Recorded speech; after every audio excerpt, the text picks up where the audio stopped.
Nakikita mo ba itong hawak natin na old coins na commemorative coins na 2 piso na Manuel A. Rojas? Alam mo ba na ito ay gawa sa nickel-clad steel at may timbang na 4.9 grams? Marahil hindi mo pa alam na ito ay may presyo na ayon sa ating numista na nagkakahalaga ng 70 pesos para sa uncirculated coin condition. Alam naman natin na marami pa rin ang may hawak ng ganitong klaseng barya at ang baryang ito ay isang uri ng old coins na ginamit natin sa ating sirkulasyon. Alam mo ba na ang Bangko Sentral ng Pilipinas ay gumawa ng 92% na kabuoang bilang para sa baryang ito?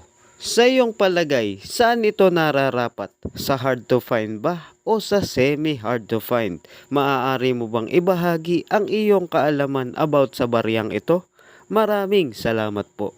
Nakikita mo ba itong hawak natin na old coins na commemorative coins na 2 piso na Manuel A. Rojas? Alam mo ba na ito ay gawa sa nickel-clad steel at may timbang na 4.9 grams? Marahil hindi mo pa alam na ito ay may presyo na ayon sa ating numista na nagkakahalaga ng 70 pesos para sa uncirculated coin condition. Alam naman natin na marami pa rin ang may hawak ng ganitong klaseng barya at ang baryang ito ay isang uri ng old coins na ginamit natin sa ating sirkulasyon. Alam mo ba na ang Bangko Sentral ng Pilipinas ay gumawa ng 92% na kabuoang bilang para sa baryang ito?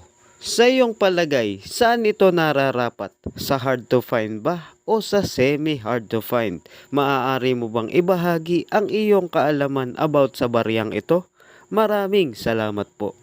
Nakikita mo ba itong hawak natin na old coins na commemorative coins na 2 piso na Manuel A. Rojas? Alam mo ba na ito ay gawa sa nickel-clad steel at may timbang na 4.9 grams? Marahil hindi mo pa alam na ito ay may presyo na ayon sa ating numista na nagkakahalaga ng 70 pesos para sa uncirculated coin condition. Alam naman natin na marami pa rin ang may hawak ng ganitong klaseng barya at ang baryang ito ay isang uri ng old coins na ginamit natin sa ating sirkulasyon. Alam mo ba na ang Bangko Sentral ng Pilipinas ay gumawa ng 92% na kabuoang bilang para sa baryang ito?